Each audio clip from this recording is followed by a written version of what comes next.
Years ago, my wife and I went to Singapore, and I'm a really big fan of Bourdain.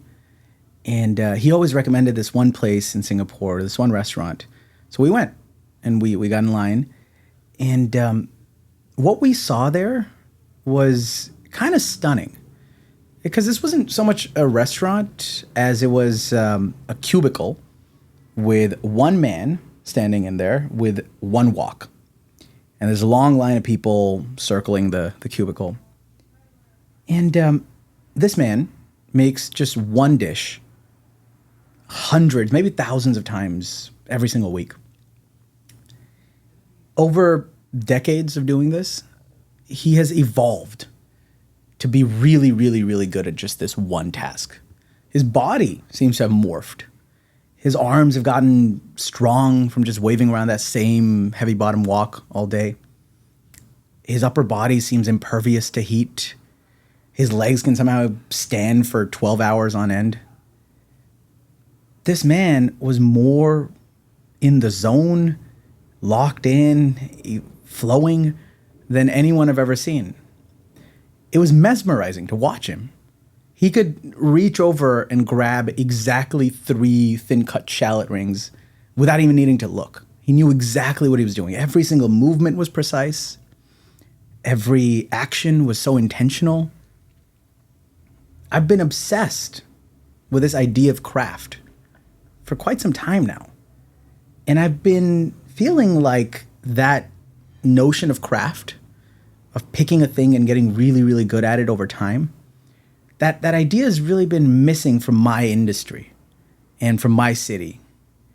You know, in San Francisco and in tech, the idea isn't really that you pick a thing and you get really good at it over a long period of time.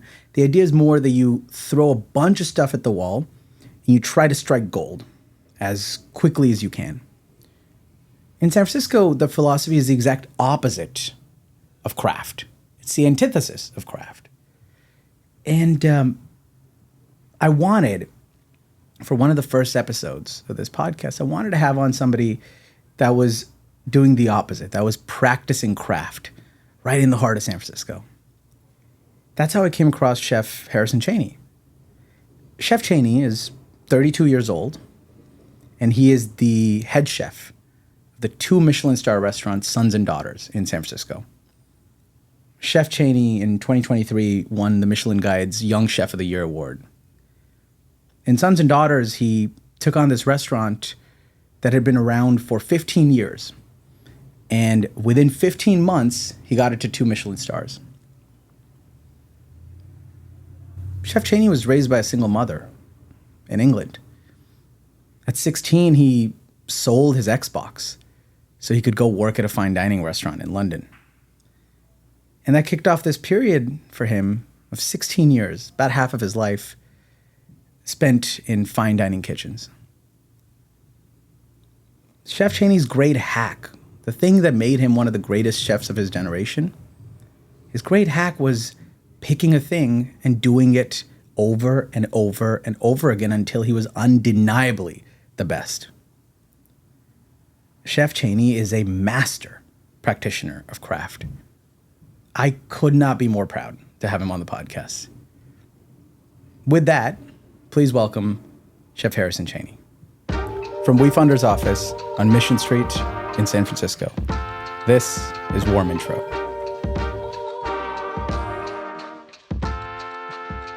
So, Chef, we talked about this a little bit when we spoke on the phone. Dude, I'm obsessed with craft. I find it magical. I think I told you the story of watching this like Singaporean uncle making noodles, and I just couldn't stop looking at him. And as much as I'm obsessed with craft, I'm really obsessed with the origin stories of people who sort of dedicate their lives to craft. You are, to my estimation, one of the greatest practitioners of craft. I mean this very sincerely. I've been following your story. And I'm so in love with what you're doing and how you built it. I want to get your origin story a little bit. Specifically, if you can, describe your mother to me. Tell me about her.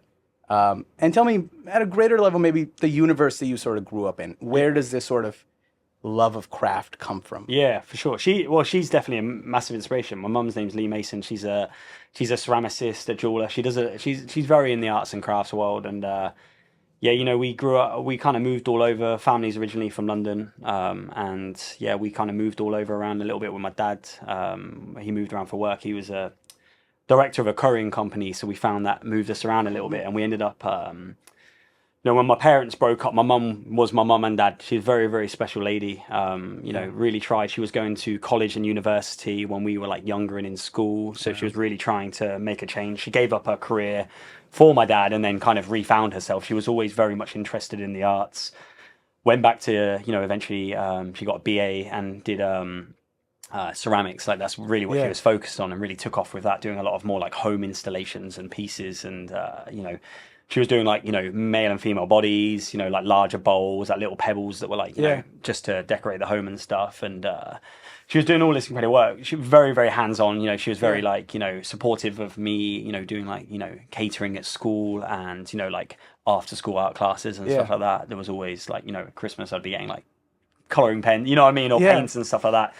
She definitely like inspired me and pushed me in that direction, and I got a lot from her. She was really behind my inspiration as a chef, and we would watch a lot of cooking shows together. And she's a very, very strong woman, and she's done a lot for me. I've never actually cooked for her, which is quite embarrassing to say. Yeah. Oh my God. Till this day, I blame her on that. She's probably going to be listening and watching this, but it's definitely she's to blame. Wait, can we talk about that a little bit more?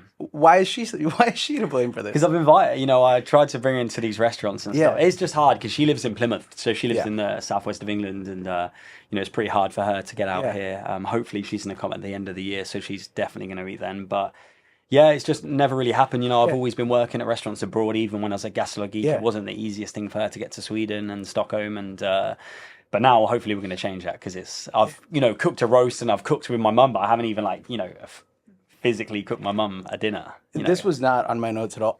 What would you make? What are you going to make for your mum first meal? Oh, honestly, I wouldn't even know to it. No, I'll cook something simple. I love cooking at home. It's something. Yeah. But if I was just going to cook at home, my mum, before when I used to come back from London and I was this, 18, 19-year-old, completely burnt out kid, famished, I'd eat, not even exaggerating, a couple of meals a week, 2 or 3 meals a week when I was in London. It was, pretty rough at the time. So I'd come back home and my mum would, cook like a leg of lamb or a roast chicken with potatoes and, like a Caesar salad or something like that. Just fill the table and... Yeah, so I owe her a good meal or two for sure. Oh my God! But something simple but delicious. Tell me this: how does having a ceramicist as a mother, and she's been full time with that, right? Yeah, for a while. Yeah, full time. What does that? What does that do to a kid? Just the world, because I imagine the world that you're growing up in is at home is probably so different. Like when you're sitting with other kids at school, just your mom's job versus everybody else's mom's job is so different and frankly so much cooler. Like how does that set you up with a certain sort of framing towards work? In my experience, my dad started a business the year that I was born, and I found that it kind of gave me this, it just didn't feel like a wild idea to go and start a company or to just go and do something that didn't have a clear path. Was that your experience at all? Yeah, for sure. I feel like even like, speaking from a chef point of view, it feels like a very new thing to me now that it's such a respected job. Everyone wants to be part of the industry nowadays. Yeah. Everyone's, a Yelper or they have a little blog or their Instagram, and I think it's really cool and really exciting to see, how into it things are. Because when I first started cooking when I was 16, and talking about it, I don't think it was something that I was necessarily proud of. It seemed like a very, almost like a low end job, Don't get me wrong, like, being part of the industry and seeing people like, Gordon and Mark Peter White and all of those, kind of people coming through, for me, they made it, but it was never like, I never saw it as a job that I was going to make loads of money from or necessarily get fame. I think very few do. Yeah. And I think it was like that with the ceramics as well. I think it's something that nowadays has a real appreciation for it. People really see these handmade, artists that have their own personal style and personal touch on it, and that's very well respected. Yeah. Whereas before, you probably would have seen the bigger names and the bigger brand, you know what I mean? Yeah. And that's where the money and the value came from. So I don't think it was ever like something that was seen as really cool. Like the same, like, people laughed at me when I said I wanted to be a chef at school, which is like, good for them. But, it's true, I had a clear vision and, and I had a clear vision and, I'm very proud of it from the start. But, I don't think, we like struggled, because there's not a lot of money in it. Ceramics are hard, even like now my mum's like laid off making ceramic, slowed down and making ceramics a little bit. She was like doing all of it from, home, and she had a little shed. She called it a shedio, and she had a kiln in there. And it was just the kiln, constant problems with the kiln, like the thermocouples, I think that's what it's called, was, blowing when she was firing the kiln. And it's one of those things, you take an order, you make it, you put it in the kiln, something goes wrong with it, and the kiln shuts off and it explodes, and you lose all those pieces, it can start getting expensive. So she slowed down from that side. She's not doing as many ceramics at the moment which is a shame, because for me personally, I think that's really where her talent lies, and she has a very unique style. Yeah. Well, by the way, we'll plug her. We found her Instagram for her ceramics. She's incredible. Yeah, she's very cool. And something that I think Sons and Daughters, which we'll get to in a second, gets all the credit that it deserves, and deserves even more credit. One thing that doesn't get talked about enough is how beautiful all the ceramics are. It's absolutely stunning, and I have to imagine that your mom's influence had something to do with it. But For sure, right? It's just every plate I've ever seen, every plate of food I've seen from Sons and Daughters is just like, the food is of course incredible, but the backdrop of it, just the plates and the bowls are all so well done. For sure. I don't think that, I wouldn't say that growing up with a mum that was in like the arts world or a creative, necessarily educated me. Like I know like people that I like, and artists that that interest me, and I definitely have an appreciation. But I think that's more what I took from it, was that I have an eye for what I like. Because I saw a lot of art, and a lot of my mum's art was throughout the house, in our room. We didn't have like a luxury, a house with all of these different artists. It was my mum's work, and I think that that's really cool, and that's something that I definitely took on. It's about having pieces and things that from people that and that's something that really excited me. Like every piece that we have is by someone that we know, and it's a collaboration. It's trying to keep the ceramicist or the artist, the woodmaker, whoever it is, their identity, whilst trying to find a way to bring mine into it, because they're creating a vessel for us to serve our food on. And I'm very proud of that. It's a pretty crazy thing, and it was a bit of a a moment for me that I realized that, not that I made it, because I still haven't, but that I'm moving in that direction. I remember when I first sat down with Erin Hupp, and a ceramicist that I really looked up to, loved her work, and now I can say it's a really good friend of mine. And sitting down and designing plates that I was going to serve my food on, that kind of feels a bit surreal. Like there's this artist, you know what I mean? And it was a little bit of a full circle moment. And when you first get those plates, whether you have an idea, for example, like we have these bowls made by a guy called Kwong Ta. He's a full-time maths teacher, part-time ceramicist, and he's made these bowls. They're like one of one, 3 different pieces of clay that form these bowls that look like the base is floating.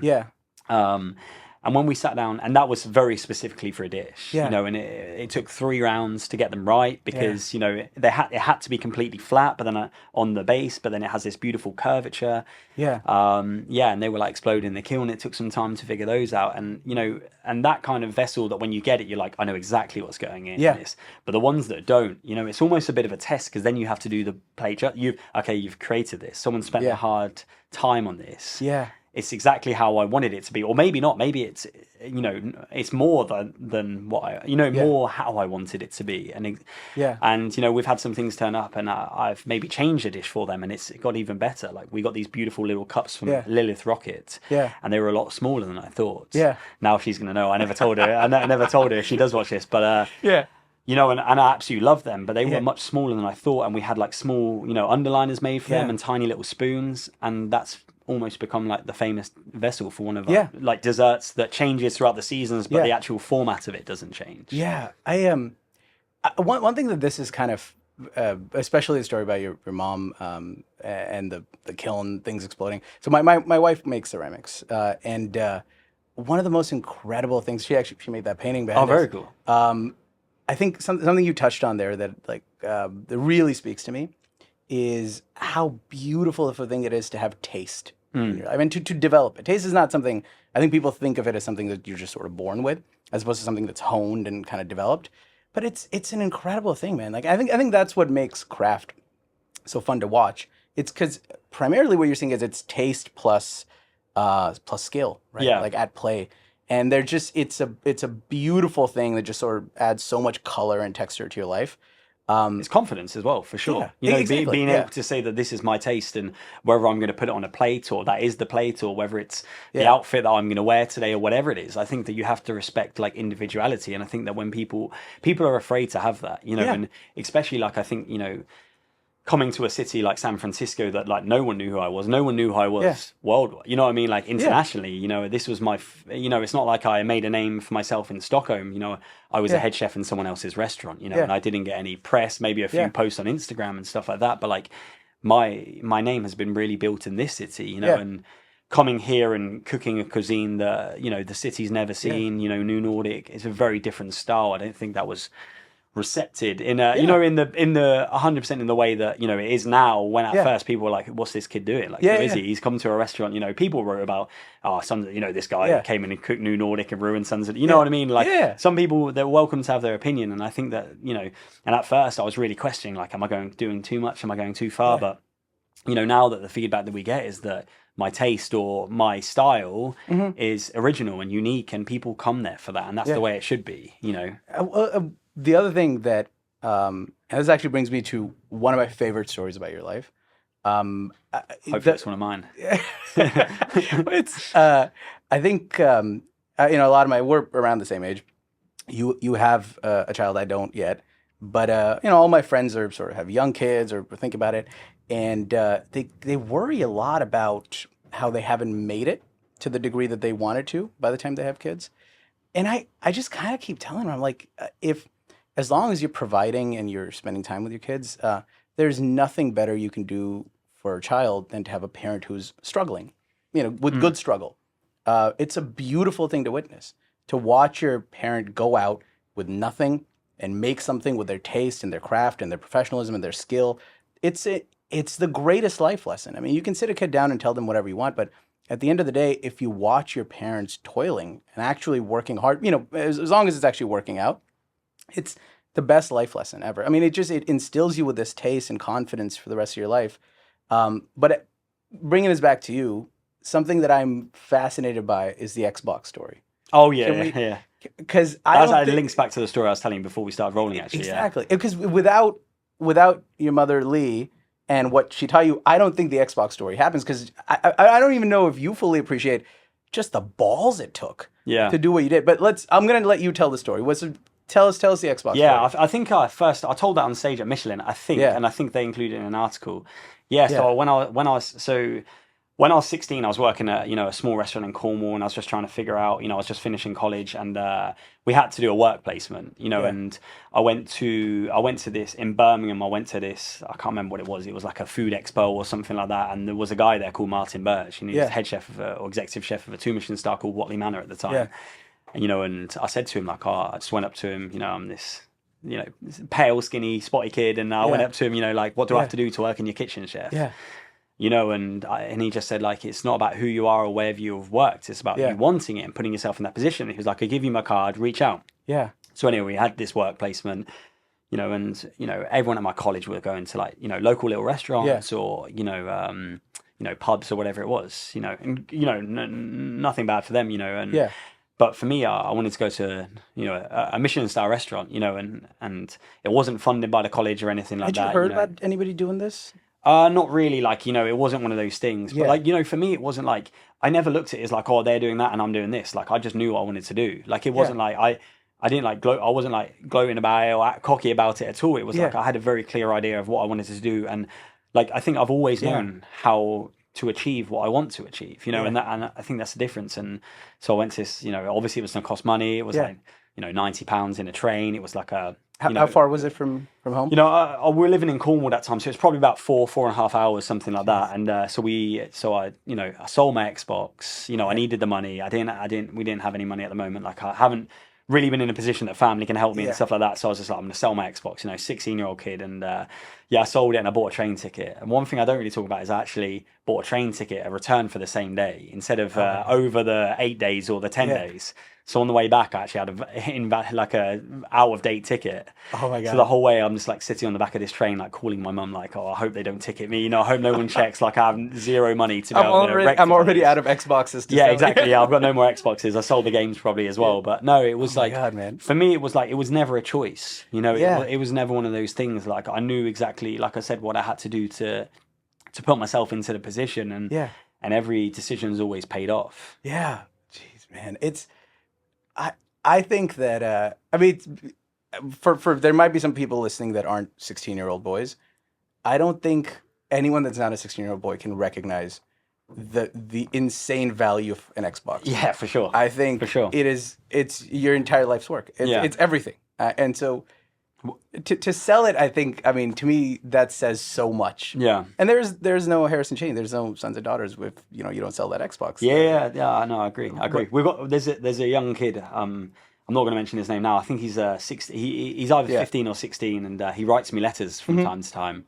I think we became pen pals. Yeah. But Where is he? He's in San Francisco. Yeah. Oh, okay. He's based in San Francisco, and he's still in school, and he writes me letters every now and again. Yeah. And the first letter was like in pencil, like super cute. Like like cool stamps on them. Handwritten. I'm like, who's writing me handwritten letters from the city? And I read it, and he was basically just saying that he was like a big fan of mine, which was like, it was really cool because like one thing I always said is like a big goal of mine is like, don't get me wrong, I want to put myself in a good financial situation. I want to be able to take care of my family. And, my goal is one day to, to have restaurants, plural, worldwide. And, not to have to be in a singular restaurant, but to really be able to share my vision and almost do what I've done at Sons and Daughters, create, a concept that, is New Nordic is very much me, like in inspiration in many different ways, but really using the produce locally. So it's different identities. It's not copy and paste.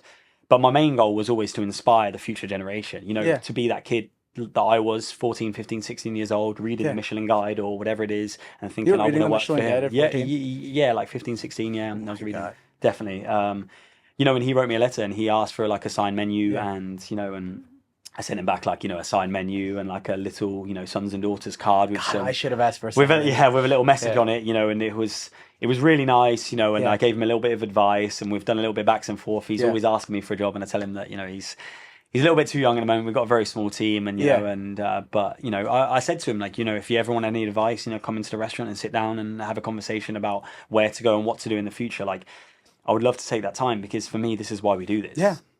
And we preach sustainability all the time, but sustainability within the industry. Yeah. Really being able to maintain the industry and keep it going, and like that's what's important. Dude, this is the only advice I'll get, not to you, to listeners. I'll take advice.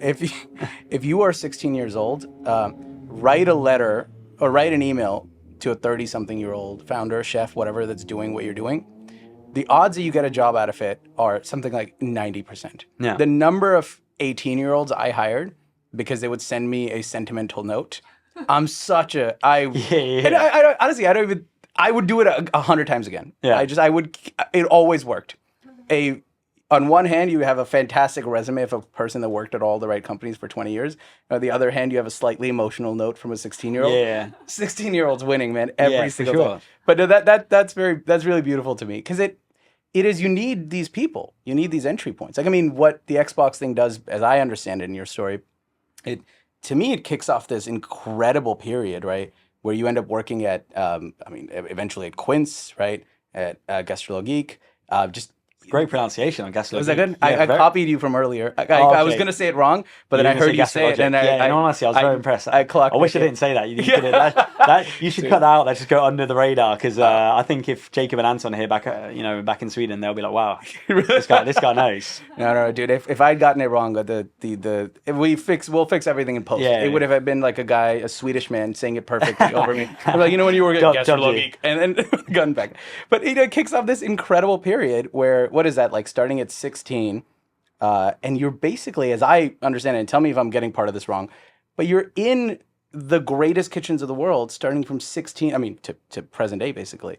But it's what was that like? Like, it's because this is the entry drug, selling the Xbox and going to work there, and like, how do you then parlay that into this incredible, 14, 15-year career of being in these great kitchens? Like, what does that teach you? What does that do to your psyche? Yeah. Yeah, tell me about that. Well, like now, it's funny you say that, because now I look at it like I worked at some of the greatest kitchens in the world. But before, I used to look at, like, for example, at the 11 Madison Parks or the Royal Hospital Road, like Gordon Ramsay, and those kind of restaurants that are put on an international pedestal, and I thought, well, I actually haven't worked in any of those restaurants, because that's the truth. I haven't, I worked at the Ledbury, and that was like, number 16 in the world, but, I haven't been chasing all of these. I had an opportunity to go to Favik, and I did a week's trial there, and I didn't take the job, but because I didn't think I would progress as a chef there for where I was currently in my career. And I think that I never went to go and work in, say, I want to work at this restaurant because it's the best restaurant in the world. And I think that's a mistake that a lot of people do. I worked at restaurants, that I wanted to learn from the people that made those restaurants so special. For example, at Gastrologik, I went there because I wanted to learn about how to cook from Jacob and Anton, but most importantly, their sensibilities and their focus on sustainabilities and community and locality, like really understanding like what New Nordic was like. They used to drive an hour and a half north on Mondays, and leave their partners and go collect the milk for the restaurant and go foraging. And for me, I was like, how can I get that kind of work ethic? There's a lot of people that work at the best restaurants in the world, but they don't leave and understand. You can do that for a year, but you don't really leave and understand with why that is one of the best restaurants in the world. Or they're just getting the credentials. You're just a body in a team. But for me, it was always about going somewhere that I could learn and take something from it. Whether it's, the good and the bads, the positives and the negatives. Some of my most like effective learning on my career was actually from the bad environments. How do I not want my sous chefs or my head chef or my restaurant manager to be treated, to feel every day? What creates like an atmosphere that you want to come back, right? Because for example, something we create at Sons and Daughters, it's a tough environment. As far as it's not a tough environment, we're not nasty, we're not angry, I'm not a shouter by any means, but it's a tough environment because we expect a lot from everybody. I expect more from myself than I ask from anyone else. But also in the same way as that I expect everyone to put that pressure on. We have a goal. It's a communal goal. It's not me being put up in a pedestal and becoming this famous chef and everyone being left behind. It's about us creating, not the best restaurant in the city, not the best restaurant in California, but one of the greatest, restaurants in the world, and it truly being that, it not just being on a piece of paper or an accolade that, people agree with or disagree with. We want to create an exceptional experience, and so we surround ourselves with those kind of like-minded people. But working in the restaurants, I always say, like at the Square, for example, I was there for just over 2 years. It was a culinary institute, had 2 stars for, I want to say it was like 25 years. And Phil Howard's one of the greatest chefs that the UK's ever produced, or the world's ever produced. And his focus on flavor and produce is massively inspiring. But for example, in the same way that we were working 18, 19 hours a day, every day, and it was exceptionally tough. It was hard, but I'm very proud of it. But also in the same way, once again, I don't want that to be the kind of environment that we work in nowadays. I don't think it's sustainable. For me personally, what do I need to do to get the best out of myself? And I always kind of look at those experiences, let's call them, and learn from that. Like, how can we create a different environment, one that everyone wants to come into work every day, everyone that's excited to push. We have tough days, like how do we motivate the team, by being honest about why it was tough and what went wrong, but also in how we can improve it moving forward. So that for me is like what I really gained out of that, I'm sorry. Well, no, I was going to ask you, you've kind of beat me to the punch here on the question I've been, I think, the most excited to ask you, which is, so I worked with a bunch of chefs when I was running my company, starting my company, and every chef has has maybe 5 to 6 stories that they just are ready to go of the absolute worst workplace treatment anyone can imagine. I'm going to embarrass him. One of the guys that worked for us, he was our first head of quality. He was working at a kitchen in Napa that will not be named. And he got fired for, well, actually, let me tell you the scenario. I think for you, this is not going to be surprising. Okay. Because of your experience. And another chef was visiting, and him and the team are, they've put up this great service. At the end of it, they're just cleaning up, they're prepping. And, the head chef of this restaurant is in a good mood, and he starts to play some music. and I don't know what the music is, but at some point, this head chef talking to his friend who's visiting from another restaurant says, "Oh man, I love Johnny Cash." And my friend, this guy that worked for us, is washing dishes and without noticing just goes, "That's not Johnny Cash." Fired on the spot. Really? Yeah. That's like ego for me, though. You know what I mean? Well, that's what I want to ask you about. Like, what is it? I think there's this like new kind of developed idea that I think people have this understanding of chefs as these like sort of troubled geniuses. And I think, and I think shows like The Bear and everything have to do with it. But there is something about it that seems like it's really hard to do something that well with that many people without being a bit of a dick. I want you to kind of react to this. I guess part one of the question is, why are so many chefs dicks? Actually, you can tell me that if that's not the case. But it does seem like a lot of chefs kind of have to be. Maybe that's what they've learned, or maybe that's what they find they have to do. And I think, by the way, everything I'm saying about chefs can be said about founders. But it's, why are so many chefs dicks? And then I guess the second part is, do you have to be a dick at some level to make it, to do something that great at that level? You react. Warm Intro is brought to you by WeFunder. WeFunder created this thing called the Community Round that lets you raise money directly from your community. So instead of going to VCs and rich people, angel investors, you can go straight to your friends and your family and your customers. And, this is not a traditional ad read. I used WeFunder for my company 3 times. We ran 3 rounds in WeFunder. We raised over $1 million. And I found that it completely changed how everybody felt about our business. Our customers all of a sudden didn't feel like they were just customers. They felt like they were owners in the business. They shopped with us more. They told their friends about us. My team felt like what we were doing was important because our community had shown up to invest in us. I tell every founder I can find to go raise a WeFunder round. Especially for companies that care about community, there is nothing greater you can do than letting that community invest. Go to wefunder.com/join to check it out.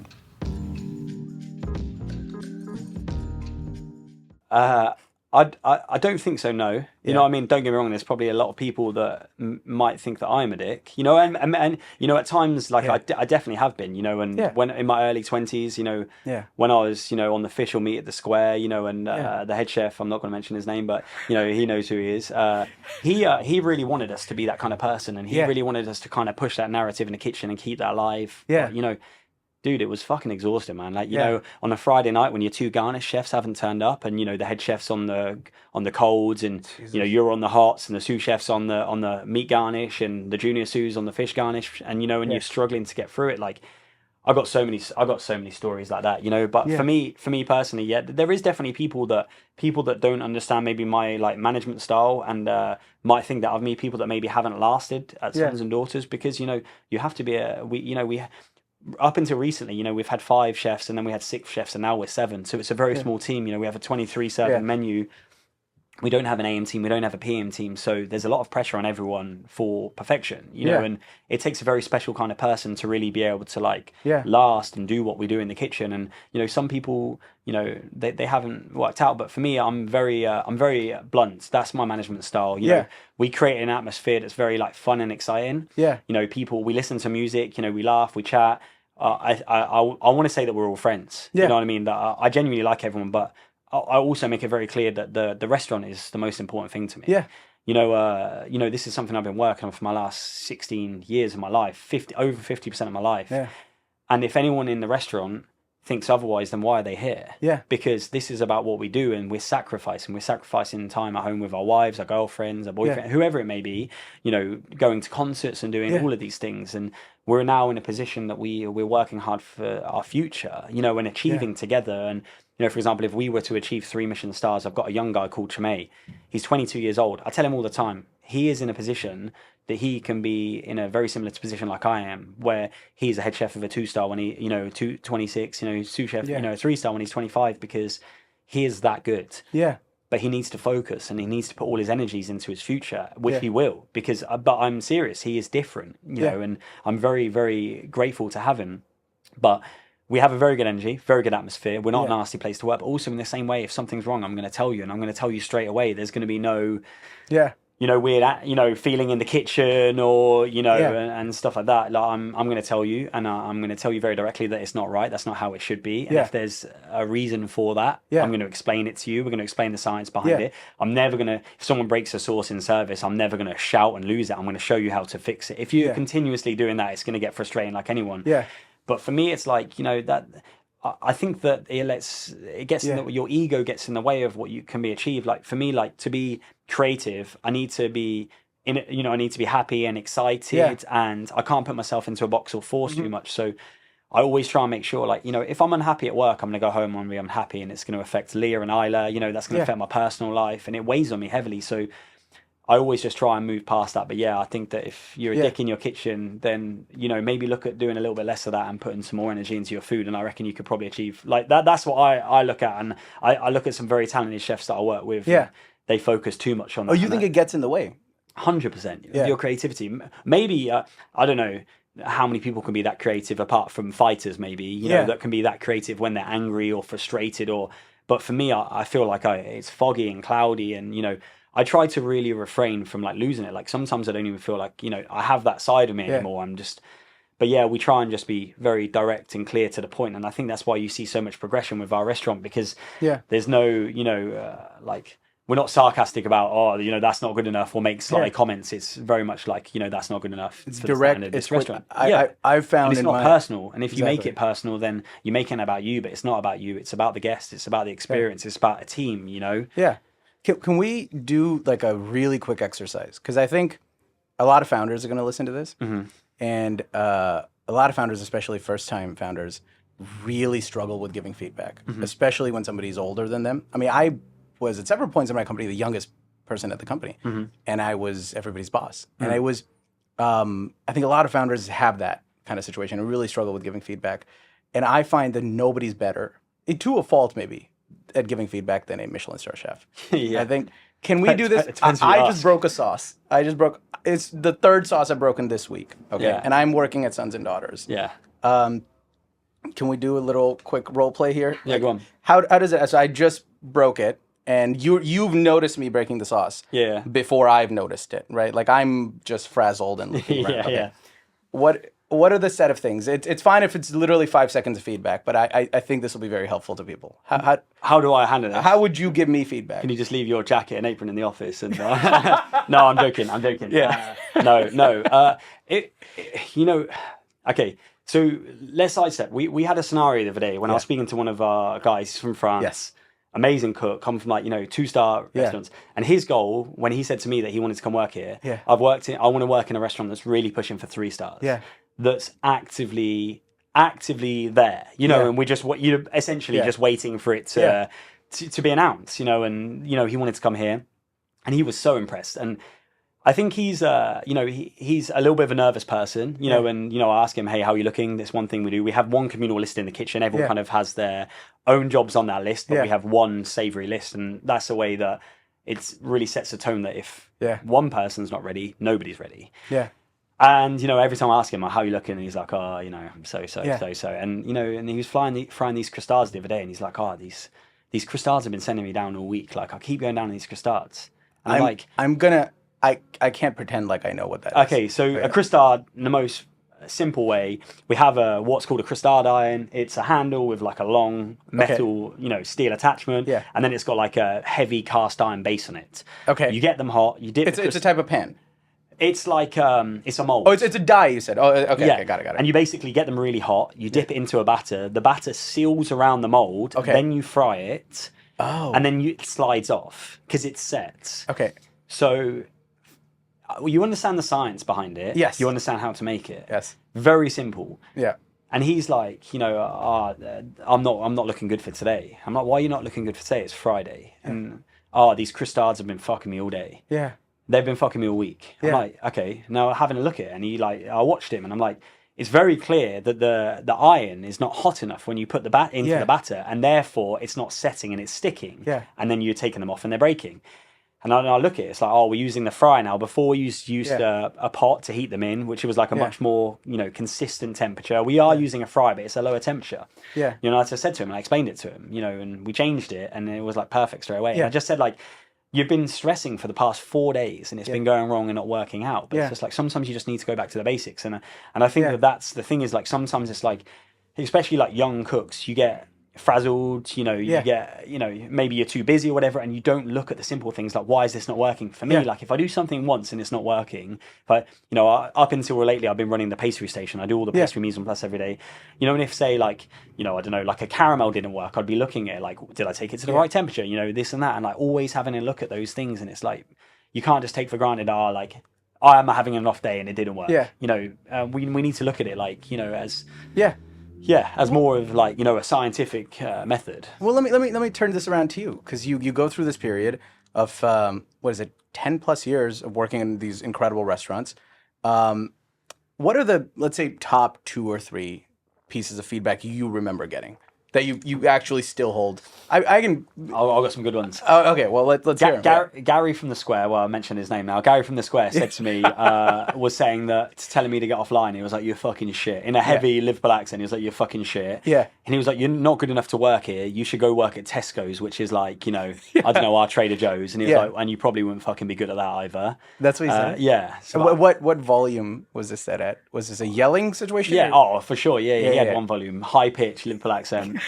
That was a pretty good one. I'm trying to think, like, it feels like so long ago now since, You should go work at Tesco. You should go work at Tesco, yeah. But for me, that was like one of those things. It's just like, you hear that and under your breath, you're like, fucking whatever. And I really try and refrain from and you were saying what, those 21? Yeah, I was 21, yeah, something like that, yeah. Christ, man. And at the time I was probably cooking, fish on a 2-star, a fish station at a 2-star, been out of college for like 3 years, and which is kind of crazy when you look at it like that. But and that's, I always like I was talking about Cheney before, like I always try and remind Cheney that it's like, you are 21, he literally just turned 22 2 weeks ago, and I'm like, you are cooking at, a very, very high level, and you need to remember that, in good ways and bad ways, remind yourself when you're having the bad days that you are cooking at that level, and it's extremely hard what we do. But also on the good days, if you're ever taking things for granted, you remind yourself what level you're working at, because I think it's always very important.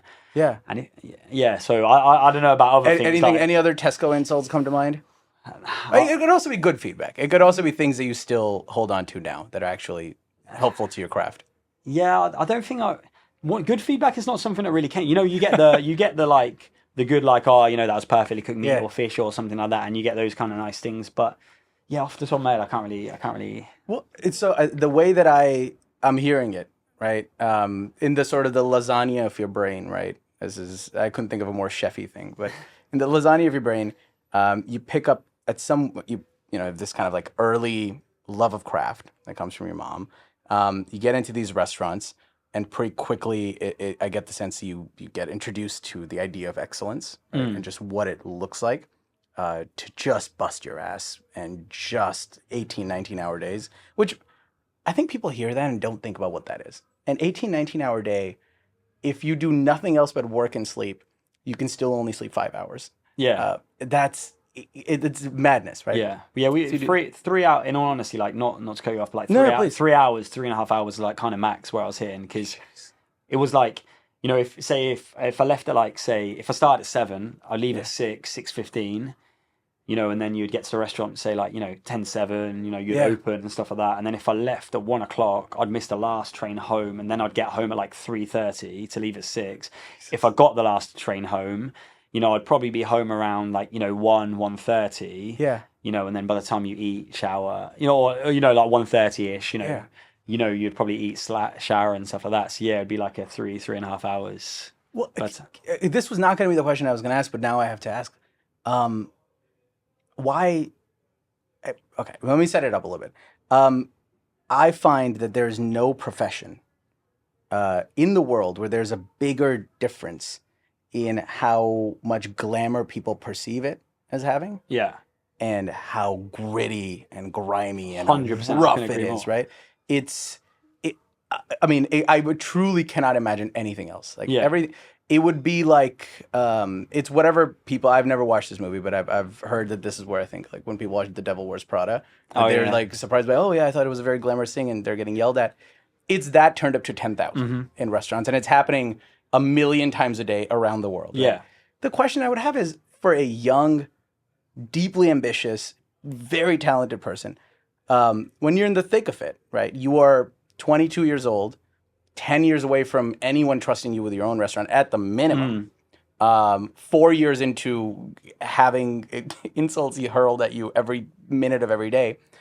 Why keep going? Why keep doing this? Why is it? What makes it so worth it? Because clearly there's some kind of magic there that I think we can't see from the outside. But why keep doing this? Well, it's like you either love it and enjoy it, whether you enjoy it every day, whether you enjoy the bigger picture of it. I'm not going to lie and say that I enjoyed 18 hours of working a day, and don't get me wrong, there's times that I really wish I didn't have to do that, but also in the same way, like I loved it, the adrenaline, the energy, the buzz, the focus, the fear, like all of these kind of things. The fear, 100%. Oh, I'm not like I'm not beautiful, man. For me personally, like I'm not like a super emotional person, but like I know like guys that were like waking up crying or like being sick on the way to work and stuff like that, and I've never been just afraid. Like for sure, like but like I don't want to glamorize that because that's not how it should be. It's a passion project. It's passion. And I think you should be excited. And I hate the thought of like my guys, like if they were like, oh yeah, like I'm super nervous to come into work today, like I would absolutely hate that, and I would like to think as a chef, owner, manager, whatever it was, man, husband, father, I would change the environment. Put my ego aside and look like what can we do to create a better environment. But I just think like you're all working for something. You're all full of it, and if you don't enjoy it and you don't want to do it, then don't do it. Like I say this all the time: is like work somewhere that you want to work for the chef, whether it's because you want to learn his style of food or you want to learn his management style. And go somewhere that you can be 100%. Because I've worked in kitchens, that I've not enjoyed at all, and I haven't showed up, and I definitely haven't shown the level of my ability in those kitchens. Because it's important, be somewhere you really want to be, and it's tough. But anything that's worth it in life is tough, and I look at it, everything's happened so fast for me, and it's one of those things is that like, it is gritty. Like when I was at the Square, for example, we were in the back kitchen getting shouted at, tough environment, pushing, and there's people out there in Prada and Burberry drinking, thousands of dollars bottle of champagne, and they don't know what's going on behind the scenes. And we always say the same at Sons and Daughters, like we are a restaurant that, we are a European or a London style, a UK style restaurant. The fact is that we don't have an AM team, we don't have a PM team, we don't have all of this extra support. And the reason for that is because we want to pay our guys livable wages. Yeah. Without overtime, that's not achievable as a business, for example. So we make sure we pay everyone their overtime. We try and limit the days to around 11, 12 hours a day. They get good tips and stuff like that. But we don't have the luxury of having, a team of 4 or 5 people. I could change the pay structure and have that, but I want the guys to come in and learn how to break fish, learn how to make sauces and stocks, learn how to, prep whole animals and large cuts of meat, learn about fermentation and those kind of things. And you don't have that when you work in 8 hours a day and your sous chef's doing all the work. So for me, it's like, getting that excitement for the learning, and that's really what it should be about, taking measurable steps throughout your career. Like when you're younger, like, today, maybe you worked 80, 90 hours that week, but you learn how to, learn how to break a whole grouse, debone a whole lamb shoulder, cook that, and that's a skill that you didn't have the way before. And the way I look at it is like, by the time I was, say, 26, let's say, I had 10 years of work experience, at 1, 2, and 3 star level. And I'd probably worked on average, say, like, with my time in Sweden as well, like an average of 80 hours a week. Jeez. Which is double the amount of work that the average person does, on a normal 8-hour day. Yeah. So I'd had 10 years of experience. It was actually equivalent to 20 years of experience, and that's the way I look at it. It's like, I might have been 26, but I was 36 years old as far as my career. Maybe that's valid or not, but that's the way I've always looked at it, is like, I've put the time in, and... Well, you think about like the Malcolm Gladwell 10,000 hours thing. For somebody like you that did that, I mean, my math might be wrong, and then people can fry me for this, but 80 hours a week, 50 weeks a year, that's 4,000 hours in 1 year. You do that for 10 years, that's 40,000 hours. Exactly, yeah.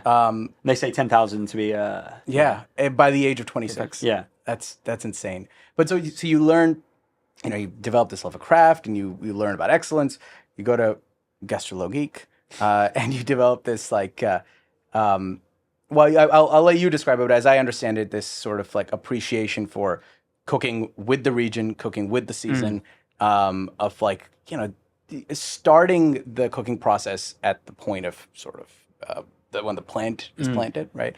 And you learn. Actually, I do want to ask you about Quince, which for people that are listening that don't know about this, Quince is maybe one of the top 3, top 4 most legendary restaurants in San Francisco history. Is that fair to say? For sure, yeah, definitely well-respected restaurant. And that's how you ended up in San Francisco, right? Is that? Yeah, like in all honesty, I ended up in San Francisco because I wanted to move to San Francisco, and I didn't know a lot about Quince. To be completely honest, I knew Benu, I knew Atelier Crane, I knew Saison, and I didn't know much about Quince. And I saw they had a sous chef position advertising, and for me that was about life experience. I wanted to cook with California produce. It was a 3-star, so they're obviously doing something pretty special, and I wanted to learn about California farm-to-table cuisine. It wasn't necessarily to be completely honest, I didn't necessarily want or need an Italian restaurant on my resume. It was more about the produce. It was more about where things come from. Then I started learning a little bit more about them, the farm and stuff like that. So that's definitely what enticed me.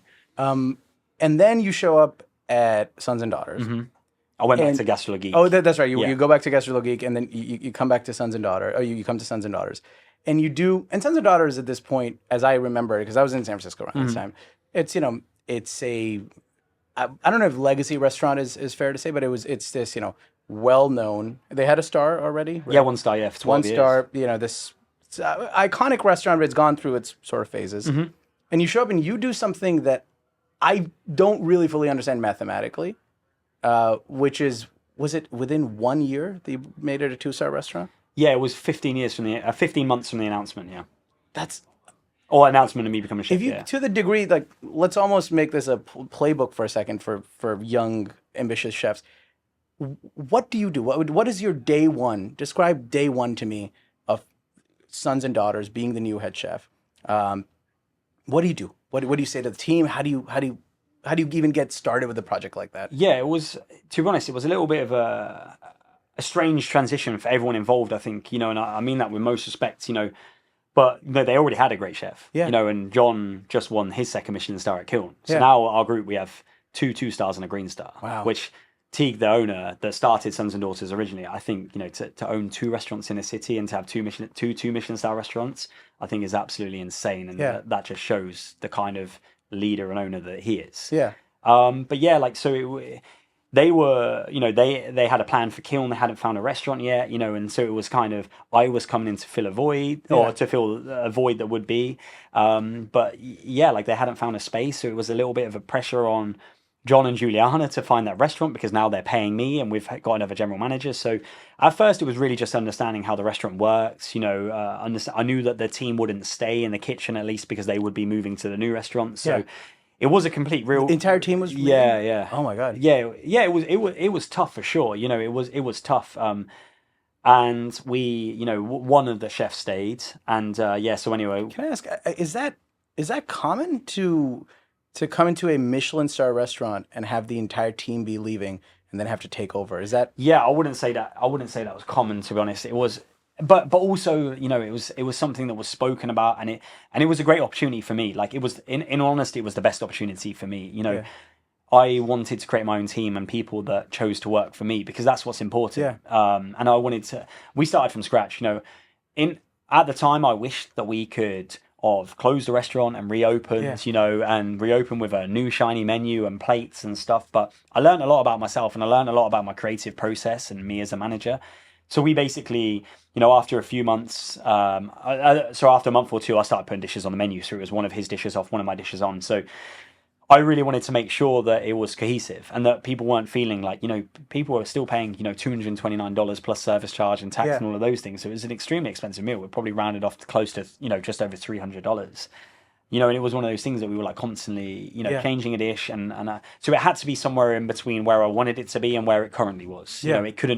It if I just had like a random bizarre new Nordic combination that I have now, for example, it would have stuck out like a sore thumb and made no sense. How much time was service paused for? When We didn't. It was you picked it up just midway. Yeah, That's like changing pilots it's mid-flight. It's slightly insane, yeah. Oh my God. Well, he was there. John was there, and he was like, helping me and overseeing me answer any questions that I had and stuff. So that was like, that was really good and like really helpful. Obviously, he knew the business and any questions I had and stuff like that. But yeah, like it was definitely pressure on me because, the timeline was being moved a little bit and I felt like a lot of pressure that I needed to change the menu completely before he fully left because I didn't want to have to do quality control on someone else's food or dishes that I didn't understand or have nothing to do, I can't tell someone how to cook a dish that they know more about it than me. Yeah. That didn't make any sense to me. So, but say by the end of February, it was completely my menu, and that's why I say it was, just 15, 16 months, from getting the 2 stars.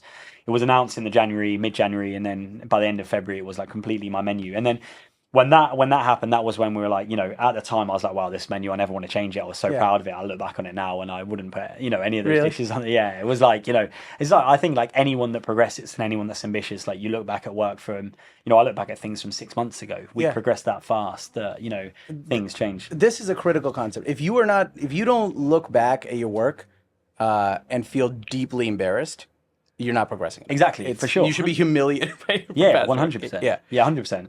A friend of mine, he's like a TikToker, like a very good one, an influencer. I don't know what they like to be called, but he. I never know either. I'm always so nervous talking to. But very good friend of mine, and he came and shot a video like a couple of months ago, and I don't know when we're going to see that video, but I can tell you by the time it comes out, I'm going to be like, that's not our food. Yeah. And it's one of those things like, even though it's going to be an absolute beautiful, amazing video, it's, it's an expression. It's always an expression of where we are at Sons and Daughters. And currently, this is the most current expression. This is, us with the season and where we are as a team with the talent. And, and we're going to refine that and refine that and refine that.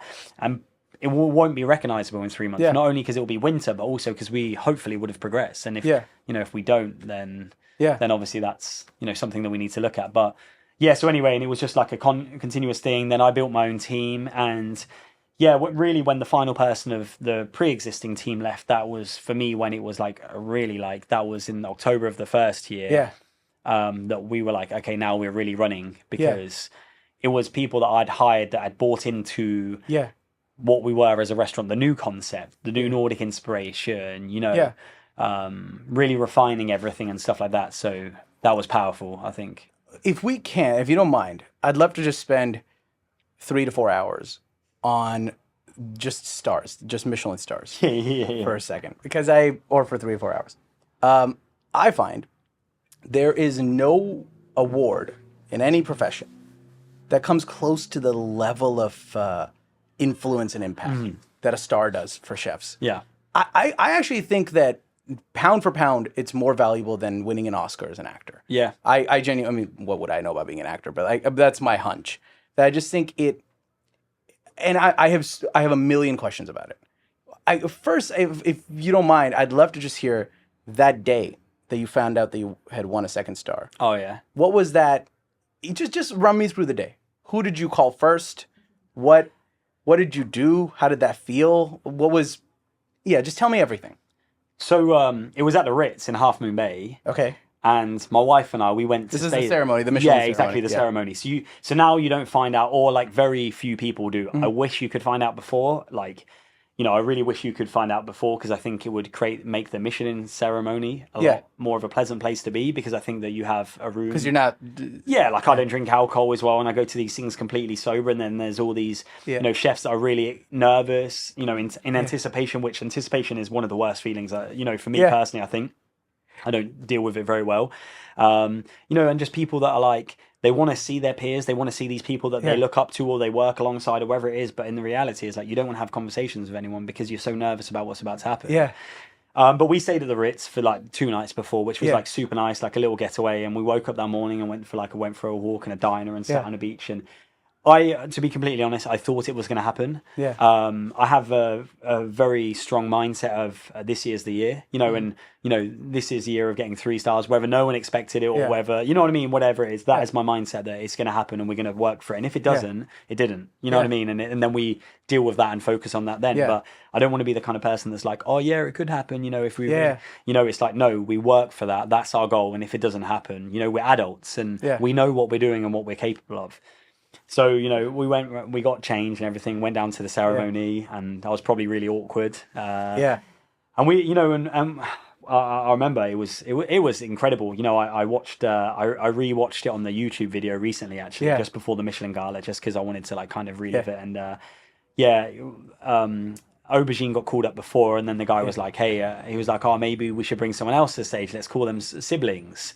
Yeah. And then that, and I think there was a little bit of like a deep breaths around me, and it came up on the screen and it was like SO, and then, it kind of like the A and the N and then something like that, and then the D, and then it slowly came together, and I just remember just, holding my fiance and my now wife at the time and just like being pretty speechless. And it's one of those things for me that like it's all happened, like I said before, it all happened so fast because not long ago I was a sous chef in someone else's kitchen, or running someone else's restaurant, not really being in any photos or anything like this. And now all of a sudden, it's like now my name's up on the screen, and you don't really get taught to deal with that, or, but in all honesty, it was amazing. It was one of the best days of my life.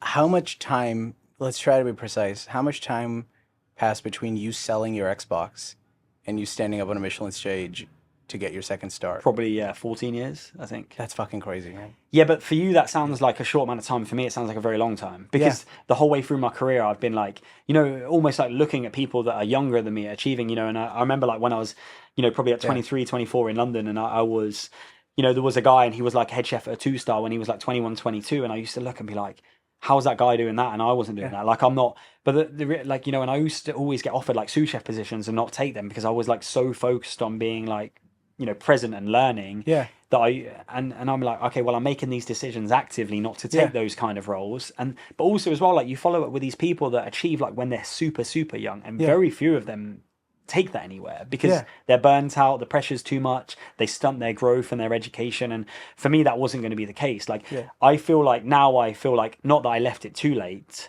but that I definitely, left it later in my career to, kind of make these moves. That's how I feel. Like, people are always like, in the restaurant, I get the, oh, you're so young, you're just a baby, you know what I mean? Or like, Well, tell me this, 3 traits: talent, hard work, and resilience. Yeah. Right.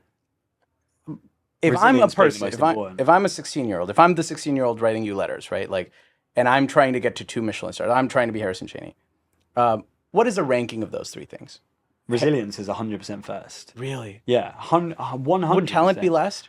Yeah, well, I'm not being funny. If you have talent and you can't hack the environment, then it means nothing. You know what I mean? Do you think it even is a curse at times? Because it makes the easiest parts early on easy for you. And I feel like a lot of people, because you were just talking about this a second ago, I think a lot of guys just stop trying as hard because the first part is easy for them and they assume that everything's going to be that easy. Yeah. Whereas at some level it helps to kind of just get punched in the stomach on your first day. Yeah, I feel like, it was never easy at the start or at the end for me. Like now it's like, it's so hard in a different way, and I think that's the point as well. Like, integrity is a very important word as well that I think aligns with resilience. Integrity, like, when things get hard, seeing the value in that, seeing that it's worth it, like further down the line, that you're going to achieve something, and, like I said before with the ceramicists, like sitting down, seeing things come in fruition now makes sense, and you don't see those things when you're 17, 18, 19 years old and, you're getting told how shit you are and that you're not good enough and stuff. And I think for me that's, the importance of being able to have that foresight, like, this is for me, this isn't for anyone else. It's always has been. Yeah. You know what I mean? Like, don't get me wrong, the experience that we provide now is for the guests. But yeah, some of it's for me as well, for my ego, and for my, not, I wouldn't say necessarily insecurities, because I think that will, if you're cooking for your insecurities, it's going to backfire massively. You're probably going to make bad food, right? And also as well, you won't be able to take the criticism because there's a lot of it, and for every 10, 9 people that are, oh, this is the best meal I've ever had, there's one person saying, why has this guy got 2 stars, or this is the worst meal I've ever had. We still get it now. We have people that are literally like, this is the best meal I've ever had, and we get people like, this is the worst meal I've ever had. And that's like, you'll hear that? Yeah, but they won't understand it. But like, it's because they don't understand it.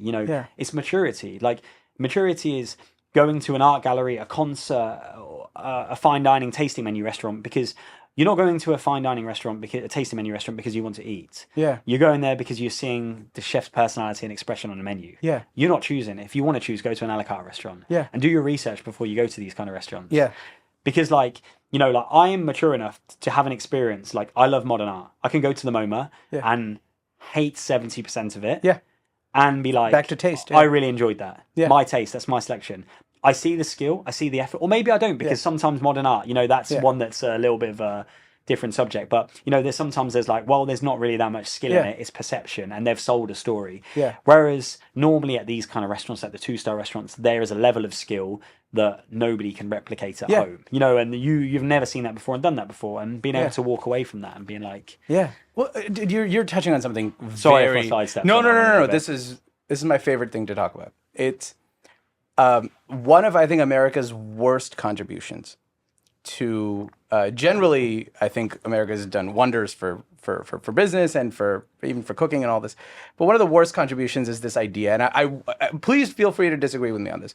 This fucking idea that the customer is always right is it makes sense in certain contexts, but if the customer is always right, then what the fuck are they paying me for? Yeah, for sure. 100%. Completely agree. Right? Like I think this, and you can feel when a restaurant or a business is pandering. You can feel when it's based around this idea that the customer is always right. Yeah. I'm not going to Sons and Daughters to be right. If I knew, what the hell would I have to pay $249 to, what is it? Yeah, now it's a little bit more than that. Yeah. Quite a little bit more than that. What am I paying that for? I'm paying that to see Harrison Cheney's taste and opinion and point of view, right? And so I think that it's a seems like we agree pretty strongly on this. We're in violent agreement on the idea that the customer is not always right, and the customer is paying you to be right, or at least to have an opinion, right? Yeah. How bad is that for, if you go through your life and you have to always treat everyone that they are right? Yeah. What kind of people do we create? You know what I mean? How bad for society is that? That people go around and it's like, and you have demanding people and stuff. Yeah. And the way I look at it is like, this is our home. All of us. We spend so much time here. I spend more time at the restaurant than I do at home. And we spend a lot of time here. We've created an experience that we've thought about everything. And we tailor an experience not only to the staff that we have, but to the budget that we have, to the site, the building that we have, the kitchen that we have, and many different aspects that people couldn't even, they can't even comprehend. At this level, like how much thought and detail comes into it. And we have issues all the time, and we try and change what we can, and things like that on the fly. But I completely don't agree. Like, at the end of the day, we are the experts, and that's why you're paying to eat in our restaurant. And but it also comes down to, we have people that clearly have an argument with their partners before they come in. And they can't separate that. They can't, and that taints their meal and their experience. And they sit there and they're furious with each other the whole time. And they take, oh, why am I eating this? And it's like, I feel like you have to be present. There's so many fine dining restaurants nowadays. There's very few that are really special, I think. And I like to think that we are one of them. What I mean? I think that we have a very original and unique point of view and a voice. We're still kind of not figuring out what it is, but we're still kind of getting that out there. Yeah. Well, can I ask you a question? This will be helpful to people listening to this. What is as the brain behind it, as the head chef at a 2 Michelin-star restaurant, what do you think is a correct protocol? If you're going to, if any of us are so lucky to go eat at a Michelin-star restaurant, a 2 Michelin-star restaurant, what is the appropriate behavior? What should you not do? What are things that people constantly do that piss you off? What should be the correct posture going into something like this?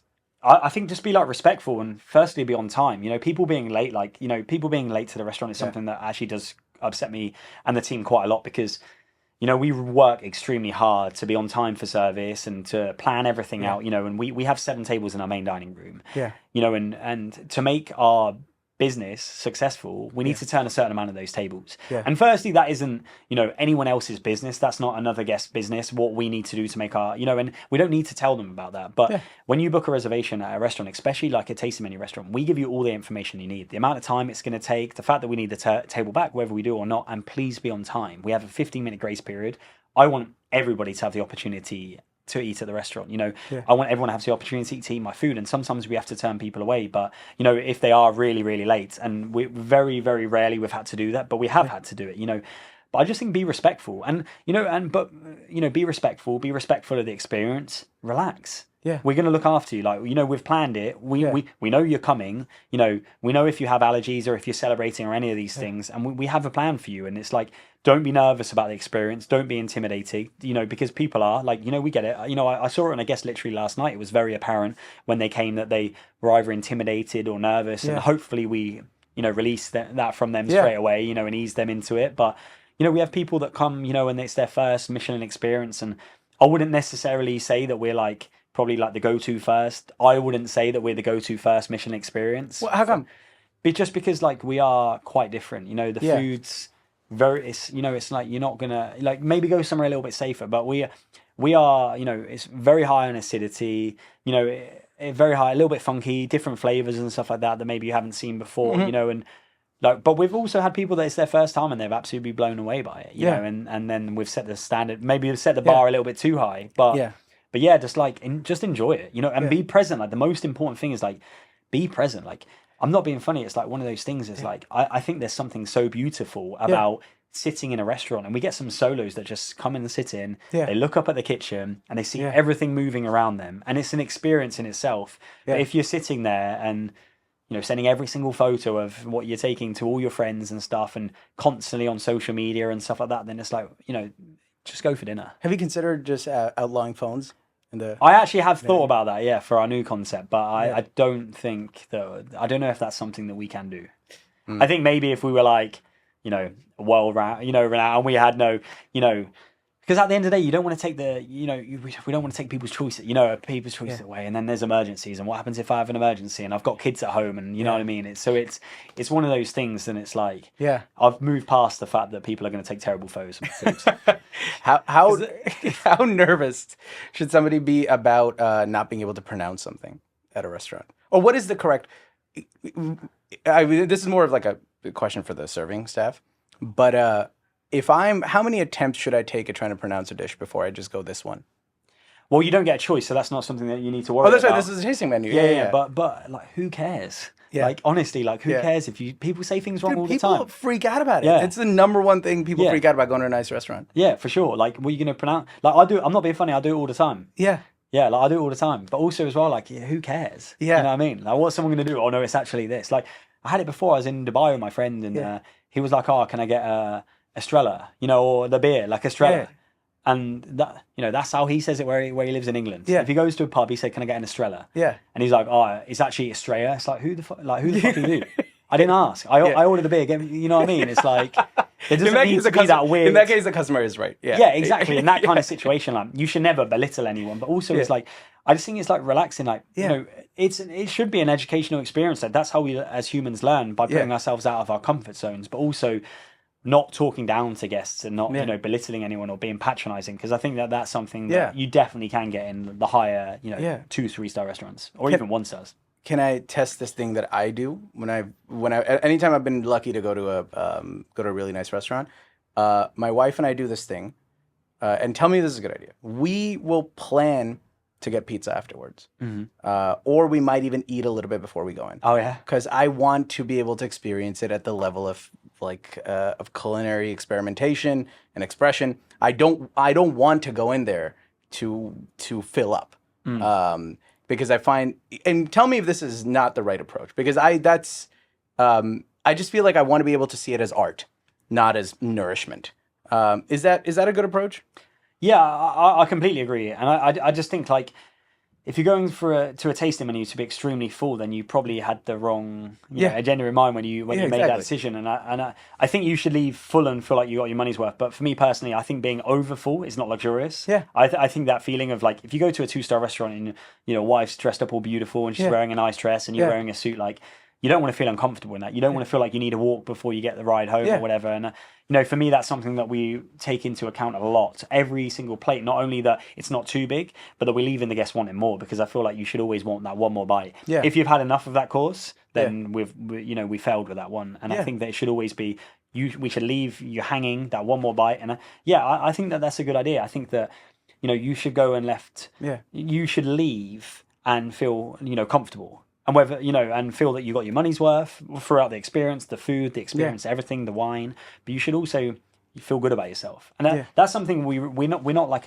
we don't use a lot of cream and butter and like those kind of really heavy dairies.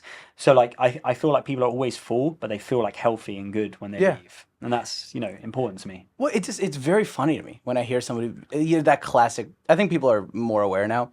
But that classic thing, like, I went to a restaurant, this was $100 for just a little thing. I got Taco Bell after. Yeah, exactly. Never seen that before. Yeah, exactly. We post something on Instagram and people comment all the time, and it's like, fucking, that's why you're not coming to these like you've never been to this restaurant before. Like, exactly. Yeah, there is a pizza place next door to us though, just so you know. Like, so you can let your wife know it's already sorted. All right, cool. I'll get the pizza for you. If you need a pizza after, it's on me. All right, nice. But no, to me, man, it's like tasting a really nice scotch. Yeah. Or man, I could not have picked a more elitist example.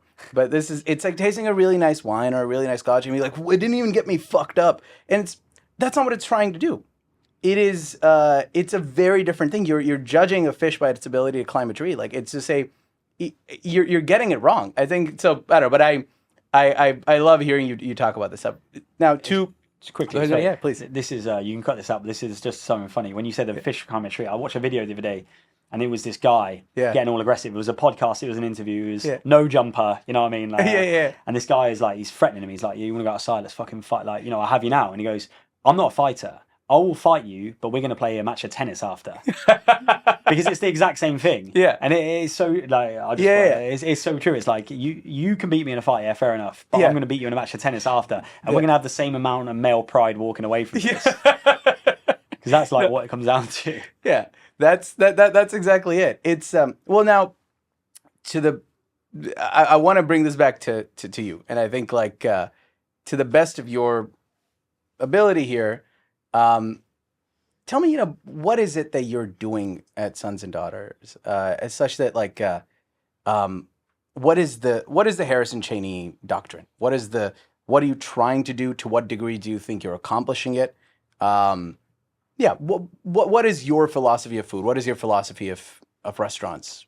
Just like, we're a New Nordic inspired. Yeah. We're not a New Nordic restaurant. Can you explain that a little bit? Yeah. So we're not a New Nordic restaurant. I'm not Scandinavian. We're not in Scandinavia.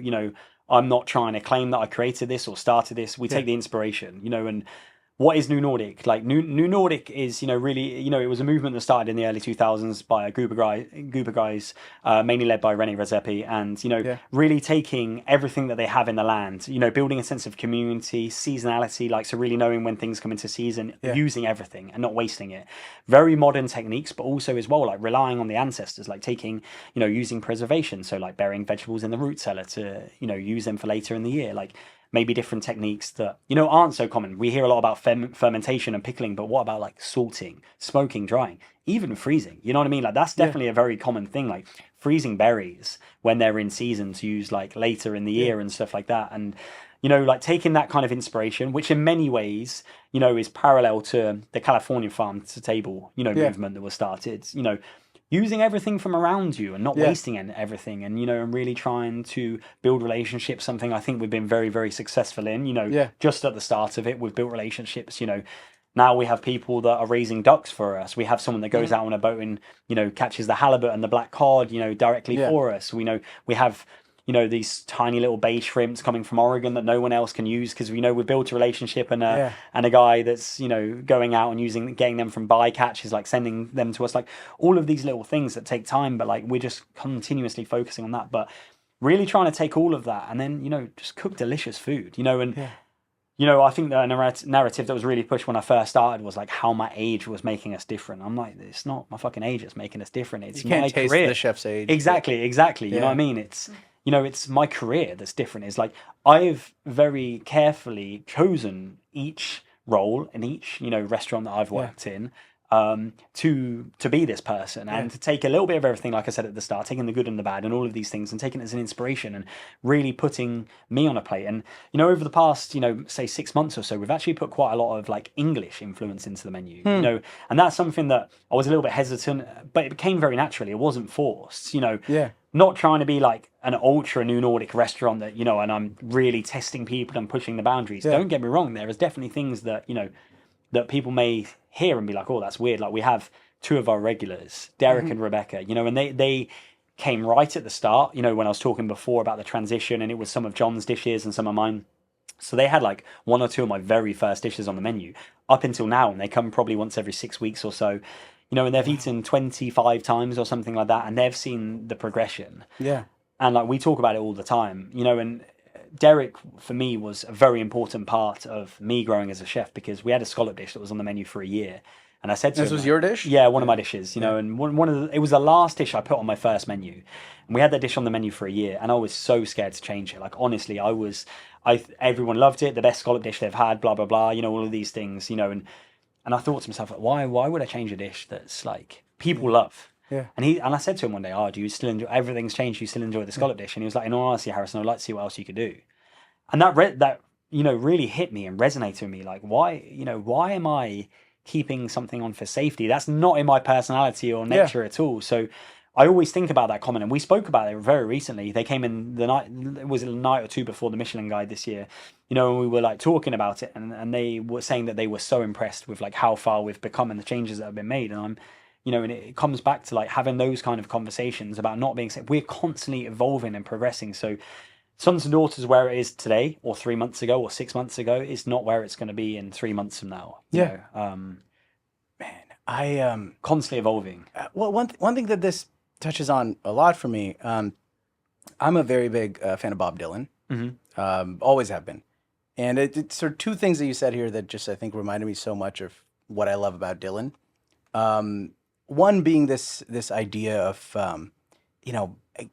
you see other musicians around his time, and this is going to be even the Beatles, right? Who I love and whatever, but almost everybody around him had some concept of, well, what does the audience want to hear, and how can I give them that? And Dylan just was always so comfortable saying, I don't care what the audience wants to hear. And one of the ways that manifests is exactly what you're saying. I mean, like, to me, Dylan going electric, right? When all his audience wanted was for him to play folk music, and he goes electric, and they threw things at him. And they ran at the cord with an axe to try to cut it off so he couldn't play electric anymore. He was touring England, and they would yell at him. People would buy tickets just to walk out of his shows, and they would yell Judas at him because he'd walked away from the folk movement. But there's this concept of, it doesn't matter what they want. This is who I am, and this is what I will do. And again, it goes back to taste. And he himself is a weird mix of influencer. He's like Elvis Presley and Little Richard and all of these in him, and Johnny Cash, and all of these influences in him that come out as one consistent thing, right? In your case, it's New Nordic, and it's British, and it's California farm to table. It's a little bit of Alice Waters, and it's a little bit of Gastrologik, right? It's all of that comes together as one consistent thing. And what is so charming about it is that there is little attention paid to what the audience wants, to hear. It's what you are as one consistent, clean thing. And maybe you like it, maybe you don't. Like, I loved hearing you talk about the fact that, yeah, some people love it and some people hate it. That's part of them's the breaks. Yeah. And it just, I'm such a fan of that idea. I want to kind of pivot this, and I want to ask you two questions to sort of close out here. One that I should have asked earlier, but I'm thinking a lot about as I think about your future, right, and what we can expect. How intentional is how intentional is a Michelin star? Is this, like, I remember when Obama became president, there was a lot of talk that his teacher, his elementary school teacher in Indonesia, said that, he said as an 8-year-old that he wanted to be the president. And all these people in America freaked out, and they were like, oh my God, that's crazy. You see, he's crazy. He's always wanted to do this. And I heard that, and I was like, oh, that's great. That's very good for him. And I wonder that, as a 14-year-old reading the Michelin Guide, are you imagining at that point, is it a heat-seeking missile pointed at getting a star? Or is it more of a, no, you kind of fuck around and you find out and you eventually maybe you stumble into a star? Yeah.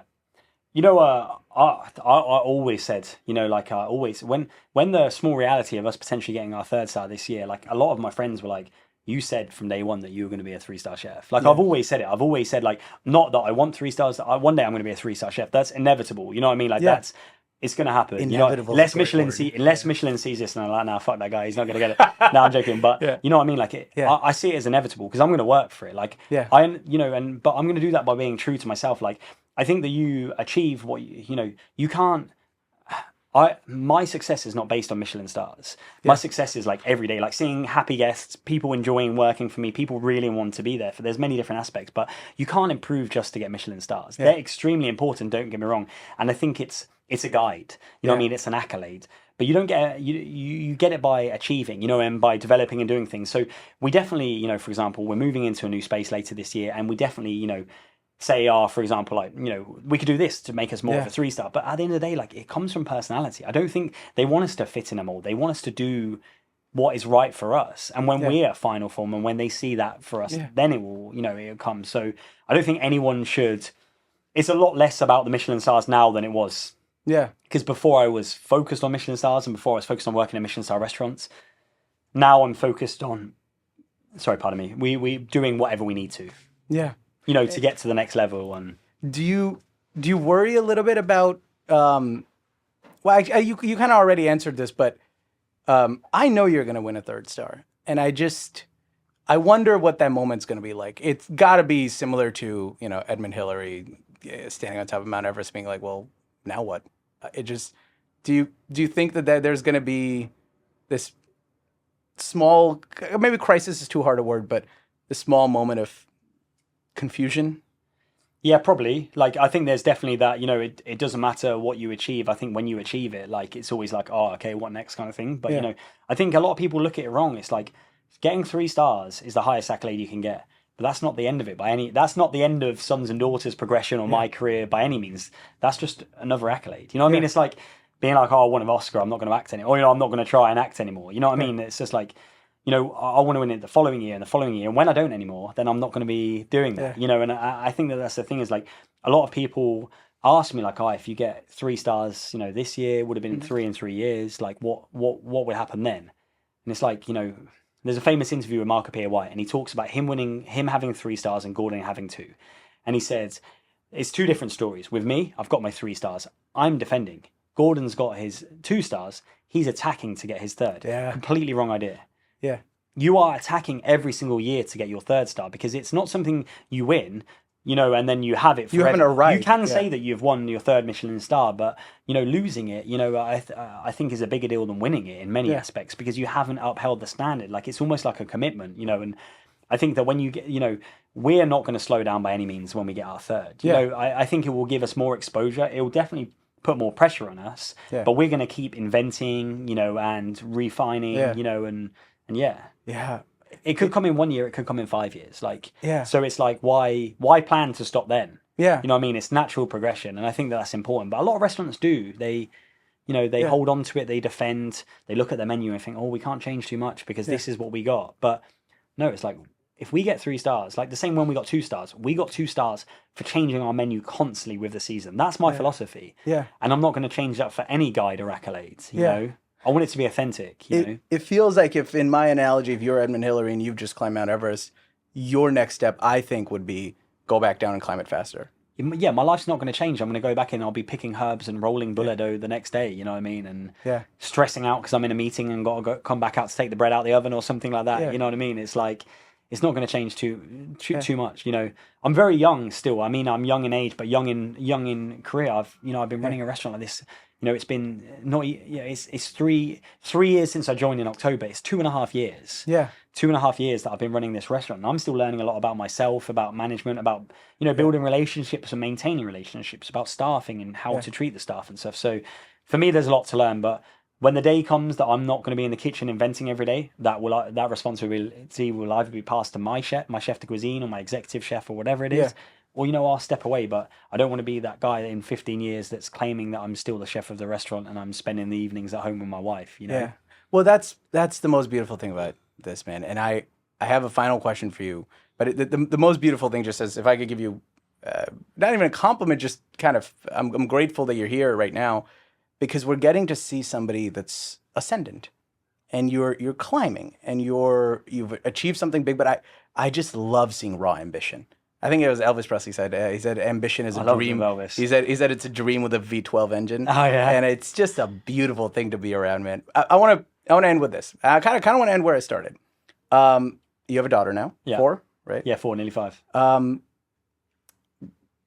With everything that your mother taught you, and everything you've learned now, what are your aspirations for her? What do you hope to be able to teach her? You know, not just directly, but indirectly from what you're doing, from your work. And what do you hope she does with her life? Yeah, hopefully not become a chef, or, you know, unless Really? if she. Yeah, I mean, I think that people are actively now creating an industry that I would be more proud of having a child of mine go into.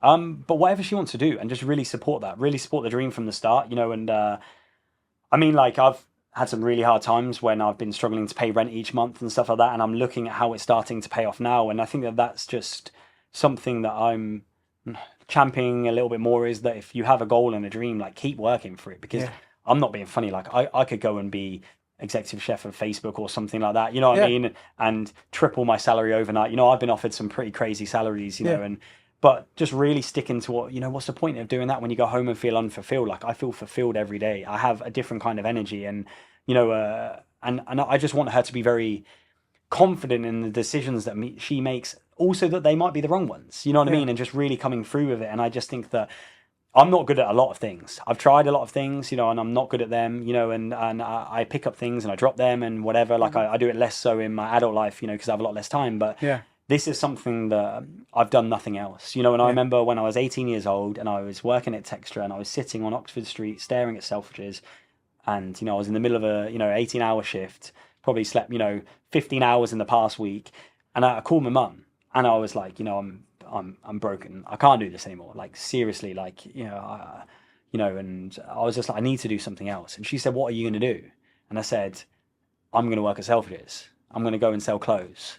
And I started thinking about all the clothing bonuses and all that kind of shit and all the perks. And, you know, and she said to me, Harrison, you're not going to do it. This is all you've ever talked about. You know, I mean, you're not going to do anything else. You know, it's tough, but one day it won't be, you know. And I always just think about that. Like, for me, is like, I've been very close to breaking a lot of times, but in hindsight, it's like, what else am I going to do? Like, I don't love anything. And I'm honestly, I'm not going to work to live. You know what I mean? Yeah. Like, you know, just to get by and just pay the bills. You know what I mean? Yeah, maybe earn a little bit more money, but for me, it's about really doing something that means something to you and having people around you that support your idea. Because fucking hell, man, that's for me is powerful. You know what I mean? Like just finally, like, I asked a question to everyone at the end of last year. You know, last service of the year, about to go into service. I said, I've got 2 questions for everyone. I want you to be 100% honest with me. There's no judgment. Question number 1, who thought we were going to win our second Michelin-starred last year? Everyone, without looking at each other, without fail, just put their hand up straight away. And I said, now, second question, who thinks us as a team, with what we have, can win our 3rd Michelin-star? Every single put their hands up. And I said, if we're going to do that, we all need to promise each other, the first day back next year, we are constantly improving every single day, getting better, getting better, getting better. We don't make it about ourselves. We don't make it personal with each other. We make it about improvement. You know, and that was something for me that I saw, that I had 10 people in front of me that believed in me, believed in the vision, believed in the restaurant, believed with what we were trying to achieve, because we don't have a lot. You know, we don't have a luxurious kitchen. We don't have a luxurious building. We don't have constant cash flow to be put into, you know, we have a very, very supportive owner that really, really believes in what we do and really believes in me. And he handed me not only the keys to his restaurant, but, you know, his future, because if the restaurant fails under me, his house is tied to this. Yeah. You know, and so having people that believe in you is more powerful than, you know, than having, you know, a multi, you know, 6-figure or a 7-figure salary, because those things do come. Yeah. When you carve out a name for yourself and your own path, you know, follow your own path, and one day you will be at the top. You will see it come into fruition, and, you know, more will come with that. There you go. Sell your Xbox. For sure. Sell your Xbox. I actually have got an Xbox now, though, to be fair. Yeah. That's the I bought a new one. I bought a new one when I came back. That's a great place to end. Yeah, to be honest, that's a full circle. So it's not getting the 3 stars; it was getting the new Xbox. Yeah, because I went to PlayStation. This whole thing has been just an attempt at winning back your Xbox. I can financially afford an Xbox now. I've made it. So, Chef Harrison Cheney, thank you so much for being on the podcast. Thank you very much. I appreciate it, man. Thank you. This was fun. Thank you. Cheers. Thank you. Warm Intro is produced by Jiwon Moon. Audio and video by Jin Han. Production help by Danielle Ibarra. Hosted by me, Chai Mishra.